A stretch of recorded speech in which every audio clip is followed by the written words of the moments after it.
Guys so finally મોર્નિંગના વાગી રહ્યા છે 6:45 આ તરફ ધીમે ધીમે અંજવાળું બી થઈ રહ્યું છે એન્ડ મેં બી થઈ ગઈ છું રેડી થઈને નીકળી ગઈ છું બટ સબર કરો રૂકો જરા મોર્નિંગમાં જ ક્યાં જઈ રહી છું એ જાણવા માટે તમે બી આતુર હશો બટ ચલો મેં જણાવી દઉં છું સો ફાઇનલી પહોંચી ગઈ છું અહીંયા મેં રાજકોટની અંદર જ્યાં મવડી ગ્રાઉન્ડ લેવાઈ રહ્યું છે ત્યાં સો આ વિડીયો મેં ફૂલ અહીંયા શેર નહીં કરું કેમ કે આ સ્ટડી વ્લોગ છે વિડીયો શૂટ કરી મેં બી થઈ ગઈ હતી રિટર્ન એન્ડ અત્યારે આવી ગઈ છું મારા રૂમ પર આવી સૌથી પહેલાં મેં સ્નાન કરી મારું મોર્નિંગ રૂટીન સ્ટાર્ટ કરી દીધું છે એન્ડ ચલો સૌથી પહેલાં તો મારું સ્ટડી ટેબલ ફટાફટથી ક્લીન કરીશ કેમ કે મારું રીડિંગ છે મારે સ્ટાર્ટ કરવાનું છે તો સ્ટડી ટેબલ ક્લીન કરી એન્ડ મેં બી અત્યારે મારું સ્ટડી રૂટીન સ્ટાર્ટ કરીશ. Hello everyone, good morning, welcome back to my new video. And કેમ છો બધા? આઈ હોપ બધા મજામાં જ હશો. એન્ડ મોર્નિંગની શરૂઆત આજે થોડી વહેલી જ થઈ હતી કેમ કે 6:30 સમથિંગ મેં જાગી ગઈ હતી. ત્યાર પછી ઓલરેડી જ્યાં રાજકોટની અંદર મવડીમાં જે ગર્લ્સનું ગ્રાઉન્ડ લેવાઈ રહ્યું છે ત્યાં મેં ગઈ તમારા લોકો માટે વિડીયો શૂટ કરવા માટે. ઘણા લોકો વિડીયોની રાહ જોઈને બેઠા હોય છે એન્ડ કોઈની કમેન્ટ્સ બી હતી કે રાજકોટનું જે મવડી ગ્રાઉન્ડ છે એમનો વિડીયો તમે શેર કરી રહ્યા છો એ બંધ ન કરતા. સો ફાઇનલી આજે મેં ફરી ત્યાં વિડીયો શૂટ કરવા માટે ગઈ હતી એન્ડ ત્યાર પછી આવી એન્ડ થોડી વહેલી જાગી હતી. ઠંડીના લીધે થોડું બોડી પેઇન બી થયું હતું. સો બોડી પેઇન થતું હતું એટલા માટે આવીને થોડો મેં રેસ્ટ કર્યો. આજે થોડો દિવસ આમ જ સવારથી ડિસ્ટર્બ થઈ ગયો છે કેમ કે તબિયત થોડી ખરાબ થાય એટલે ડિસ્ટર્બ તો ખરાબ ઓલરેડી થવાનો છે. સો થોડી વાર મેં રેસ્ટ કર્યો. ઊંઘ તો નથી લીધી બટ અડધી કલાક સમથિંગ રેસ્ટ કરી અને ત્યાર પછી ફરી મેં અત્યારે સ્ટડી ટેબલ પર આવી ગઈ છું કેમ કે વધારે અત્યારે ઊંઘવાનો સમય છે નહીં. સમય બહુ ઓછો છે. ગ્રાઉન્ડ પાસ કરી લીધું છે એનો મતલબ એમ નથી કે આપણે વર્દીમાં આવી જઈશું. સો આગળની જર્ની માટે અત્યારથી જ મહેનત કરવી પડશે. સો ફાઇનલી અત્યારે મેં બી ફટાફટથી સ્ટડી ટેબલ ક્લીન કરી નાખ્યું છે એન્ડ રીડિંગ મારું સ્ટાર્ટ કરીશ.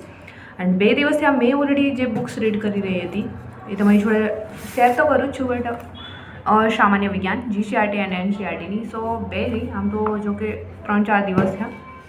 સો એ બુક્સ આજે મેં રીડ નહીં કરું કેમ કે કન્ટિન્યુ છે 2-3 દિવસ એક બુક રીડ કરીએ તો બોરિંગ થઈ જવાતું હોય છે. સો આજે મેં બુક બી ચેન્જ કરીશ એન્ડ આજે આઈ થિંક મેં સાંસ્કૃતિક વારસો છે રીડ કરીશ એન્ડ સાંસ્કૃતિક વારસો એ બી અત્યારે જીસીઆરટીને રિલેટેડ રીડ કરીશ. એકવાર તો થઈ ગયું છે, સેકન્ડ ટાઈમ રિવાઇઝ કરીશ. સો મે બી ટ્રાય કરીશ કે જીસીઆરટી અને એનસીઆરટીને રિલેટેડ જે વારસો છે એ 2 દિવસની અંદર પ્રોપરલી પૂરો થઈ જાય. સો ચલો અત્યારે મેં બી છે રીડિંગ મારું સ્ટાર્ટ કરીશ એન્ડ ઘણા ગર્લ્સ યા બોયઝની જે બી કમેન્ટ્સ આવી રહી છે, ગર્લ્સની વધારે આવે છે કે કાલે મારું ગ્રાઉન્ડ છે યા ફિર 5 દિવસ પછી છે કે જે બી ડેટ લખે છે હવે બહુ ડર લાગે છે, ગ્રાઉન્ડ નજીક આવે છે. તો એમના માટે ડરવાની શું જરૂર છે ભાઈ? તમે લોકો અહીંયાથી પ્રેક્ટિસ કરીને જઈ રહ્યા છો, મહેનત કરી છે તો તમે ત્યાં પાસ થવાના જ છો. એન્ડ જે લોકો અહીંયાથી પ્રેક્ટિસ કરીને જાય છે ને એ પાસ થાય જ છે, કોઈ ફેલ નથી થઈ રહ્યા. એન્ડ 10 મિનિટ અહીંયા થઈ જાય છે તો ત્યાં તમારે 9.5 મિનિટની અંદર થઈ જશે. ટેન્શન ન લો. ઘણા મારા કોન્ટેક્ટમાં એવા લોકો હતા જેમને અહીંયા 10-10.5 મિનિટ થતી હતી. ઘણા લોકોને ટાઈમિંગ જ નહોતો આવતો. એ લોકો બી પાસ થઈને આવે છે ગ્રાઉન્ડ પરથી. તો તમે શા માટે ડરી રહ્યા છો? સો બિંદાસ ખુદ પર કોન્ફિડન્સ રાખી અને ગ્રાઉન્ડ પર જઈ અને દોડી જવાનું છે. તમારું 100% આપી દેવાનું છે. એટલા માટે તમે બી પાસ થઈને આવશો. એમાં ડરવાની કોઈ જ વાત નથી. એન્ડ ગ્રાઉન્ડ પર જઈને જો ચાલવા લાગ્યા ને તો 100% ફેલ જ થવાના છો કેમ કે ચાલવાથી કોઈ પાસ થતું નથી અને થવાના બી નથી. જો ચાલવાથી જ પાસ થવાના હોત તો વરસ દિવસ 6 મહિના બધા મહેનત કરીને શું કામ ગ્રાઉન્ડ પર દોડવા જતા ને? સો એટલા માટે તમે પ્રેક્ટિસ કરી છે તો ડરવાની કોઈ જરૂર નથી. 10 મિનિટ 10.5 મિનિટ થઈ જાય છે તો ત્યાં તમારું 100% આપી દેવાનું છે. એટલે લાસ્ટમાં સ્પ્રિન્ટ ખેંચી લેવાની છે. એટલા માટે તમે બી પાસ થઈ જશો. સો આ રીતે તમે ગ્રાઉન્ડ પર જઈ ખુદ ઉપર કોન્ફિડન્સ રાખવાનું છે. ડરવાનું બિલકુલ નથી. અંદરથી ગભરામણ ન થવી જોઈએ ખાસ કરીને. એન્ડ બહુ ગભરામણ થતી હોય અને રનિંગના જે વાર હોય તો મેડિટેશન કરવાનું રાખો જેથી કરી તમારો અંદરનો જે ડર છે દૂર થઈ જશે.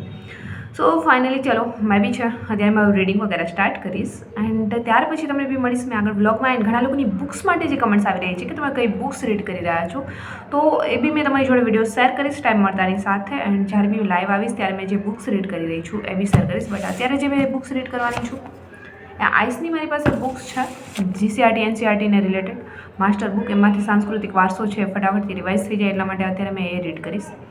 એન્ડ ત્યાર પછી અત્યારે રીડ કરી એન્ડ જ્યારે મારે રિવાઇઝ કરવાનું હોય છે વધારે ત્યારે આમની અંદર જે વસ્તુ ન આપી હોય એ લેક્ચરમાંથી મળી જતું હોય છે. એટલા માટે મેં લેક્ચર વગેરે બી અટેમ્પ્ટ કરતી હોઉં છું. સો ફાઇનલી ચલો અત્યારે મેં મારું રીડિંગ સ્ટાર્ટ કર્યું એન્ડ ત્યાર પછી તમને બી મળીશ મેં આગળ બ્લોગમાં. સો ચલો અત્યારે મેં બી મારું રીડિંગ સ્ટાર્ટ કરીશ. એ બી આજે મેં છે સાંસ્કૃતિક વારસો રીડ કરવાની છું, કેમ કે ઓલરેડી 2-3 દિવસ થયા તો મેં છે વિજ્ઞાન રીડ કરી રહી હતી. તો એકને એક વિષય વાંચીને બોરિંગ થઈ જવાય, બટ વિજ્ઞાન મને રીડ કરવું ગમે છે એટલે એટલી બી બોરિંગ નથી થઈ. બટ આજે થોડો વિષય ચેન્જ કરું તો વધારે માઇન્ડ ફ્રેશ રહેશે. તો એટલા માટે મેં આજે સાંસ્કૃતિક વારસો રીડ કરી રહી છું. એ બી મારી પાસે જે આઈસની બુક છે એમની અંદર NCERT અને GCERTનો બંને ઇન્ક્લુડ છે, સો એ રીડ કરી રહી છું. એન્ડ પહેલાં બી મેં GCERTનો વારસો છે એ પહેલાં રીડ કરેલો છે, તો આમાં રિવાઇઝ થઈ જશે. એટલા માટે મેં અત્યારે આ રીડ કરી રહી છું. એન્ડ યુવા ઉપનિષદનો સ્પેશિયલી NCERT GCERTનો વારસાની બુક બહુ બેસ્ટ આવે છે, તો એ મેં મગાવી લીધી છે. સો ઓર્ડર કર્યો છે, હજી આવી નથી. તો અત્યારે પહેલાં મેં આમને રિવાઇઝ કરી એન્ડ ત્યાર પછી એ રીડ કરીશ તો મારા માટે બહુ ઇઝી બની જશે. એન્ડ એ પછી રીડ કરીશ તો ફટાફટથી યાદ રહી જશે. એટલા માટે મેં વચ્ચે અત્યારે 2 દિવસની અંદર ફટાફટથી આ NCERT GCERTનો વારસો છે એ રિવાઇઝ કરી રહી છું. સો ફાઇનલી ચલો અત્યારે રીડિંગ કરતાં થઈ રહ્યો છે બપોરનો સમય. સો મેં બી આવી ગઈ છું કિચનમાં, જમવાનું કંઈક આ રીતે રેડી કરી રહી છું. સો જાતે જ અત્યારે જમવાનું બનાવવાનું હોય છે. સો ચલો અત્યારે ફટાફટથી જમવાનું બી રેડી કરીશ. એન્ડ વચ્ચે થોડો રેસ્ટ લઈએ તો માઇન્ડ બી ફ્રેશ થઈ જાય. બટ એ રીતે તો રેસ્ટ મેં કરી જ નથી શકતી, કંઈ ને કંઈ કામ હોય છે. સો એ કામ કરી લઈ ત્યાં સુધીમાં થોડું રીડિંગ કરવાનું, જે માઇન્ડ થોડું પહેલું થયું હોય એ થોડું ફ્રેશ થઈ જાય. સો ફાઇનલી ચલો જમવાનું આ રીતે રેડી કરી જમી ફરી મેં આવી ગઈ છું સ્ટડી ટેબલ પર. Hello everyone. સો ફાઇનલી અત્યારે વાગી ગયા છે બપોરના 2 એન્ડ મેં બી જમીને આવી ગઈ છું સ્ટડી ટેબલ પર. બટ જ્યાંથી મેં રીડિંગ અધૂરું છોડ્યું હતું ત્યાંથી જ અત્યારે કન્ટિન્યુ કરીશ. એન્ડ ચાલો મેં બી મારું સ્ટડી રૂટીન છે તમારી જોડે આજે શેર કરી રહી છું. સો આગળ વ્લોગમાં બી મેં તમારી જોડે શેર કરીશ. એન્ડ ટોપિક તો મેં અત્યારે ચેન્જ થઈ ગયો છે, બટ મેં સબ્જેક્ટ એ જ રીડ કરી રહી છું, વારસો. તો ચલો જ્યાં સુધી બોરિંગ નહીં થાવ ત્યાં સુધી મેં કન્ટિન્યુ આ જ રીડ કરીશ. અને ત્યાર પછી મેં છે સબ્જેક્ટ ચેન્જ કરીશ. સો ચલો મેં બી મારું રીડિંગ સ્ટાર્ટ કરીશ. સો અત્યારે ફરી જ્યારે મેં રીડિંગ કરવા બેઠી છું બપોર પછીના સમયે, ત્યારે બી મેં વારસો જ રીડ કરી રહી છું, કેમ કે વારસો બી મને બોરિંગ નથી લાગતો. એમાં અલગ અલગ સ્થાપત્યો વગેરે આપ્યું હોય છે, સો મને જાણવાની, જોવાની એન્ડ વાંચવાની બી ઈચ્છા થાય છે. એન્ડ આઈસની બુકમાં થોડું ચિત્રો વગેરે જોડે આપ્યું છે, તો વધારે રીડ કરવાની મજા આવે છે. કલરફુલ પેજ હોવાથી વધારે રીડ કરવું ગમે છે. એટલા માટે મેં વારસો આમાંથી રીડ કરી રહી છું અત્યારે. રીડ તો નહીં, બટ મારા માટે રિવાઇઝ થઈ રહ્યો છે. સો ચલો અત્યારે મેં બી એ કન્ટિન્યુ કરીશ. એન્ડ ત્યાર પછી જ્યારે બી મેં બોરિંગ થઈશ ત્યારે લેક્ચર વગેરે જોઈ લઈશ. લેક્ચર જોવાથી કેવું થશે કે એમાં ફટાફટ રિવાઇઝ થશે એન્ડ યાદ વધારે રહેશે. કેવું હોય છે કે જ્યારે તમે કોઈ પિક્ચર જોતા હોય છો ત્યારે બહુ વધારે યાદ રહેતો હોય છે, ક્યારે પિક્ચરની આખી સ્ટોરી એકવારમાં યાદ રહી જતી હોય છે. તો લેક્ચરમાં કંઈક આવું જ હોય છે. તો મેં જ્યારે રીડિંગ કરતી હોઉં છું, એકલી હોઉં છું, બટ મને એકલું કેમ નથી લાગતું કે અહીંયા મારા ફ્રેન્ડ સર્કલ હોય જ છે. ફ્રેન્ડ તમે જોઈ શકો છો અત્યાર સુધી બારીએ બેસતા હતા, હવે અંદર આવવાનું ચાલુ કરી દીધું છે, કે જેથી કરીને મને એકલું ન લાગે. કોઈ નહીં, ચલો અત્યારે સમય થઈ ગયો છે 5 સમથિંગ વાગી રહ્યા છે. એન્ડ વારસો રીડિંગ કરતાં મેં કન્ટિન્યુ મોર્નિંગથી જ આજે રીડિંગ કરી રહી હતી વારસો. તો મેં થોડી બોર તો નહોતી થઈ રહી, બટ સબ્જેક્ટ ચેન્જ કરવા માગતી હતી. સો રિવાઇઝ રીડિંગ કરતા હોય ને ત્યારે એકને એક સબ્જેક્ટ રીડ કરીએ તો થોડા વધારે આમ જે રીડ કરવાની સ્પીડ ઘટી જતી હોય છે, ધીમે ધીમે બોરિંગ જતા હોય છે. બટ હજી બોરિંગ થાવ એ પહેલાં મેં વારસો છે છોડી દીધો છે. એન્ડ જે વિજ્ઞાન મેં રીડ કરી રહી હતી, તો ટોપિક એમના પહેલાં 2 ટોપિક જે આપ્યા છે ને પહેલાં આપણા સિલેબસની અંદર, એ કમ્પ્લીટ થઈ ગયા છે. તો આ ચાર્ટ તમે જોઈ રહ્યા છો યલો, એ 10 રૂપિયાનો ચાર્ટ આવે છે, એ લઈ લેવાનો છે. મેં બી એ લઈ લીધો છે. અને વિજ્ઞાનની અંદર જે લાગે છે એ જોડકા સ્વરૂપે, વિધાન વાક્ય સ્વરૂપે. એન્ડ મોસ્ટ IMP હોય છે, વિટામિન્સના નામ, રાસાયણિક નામ વગેરે.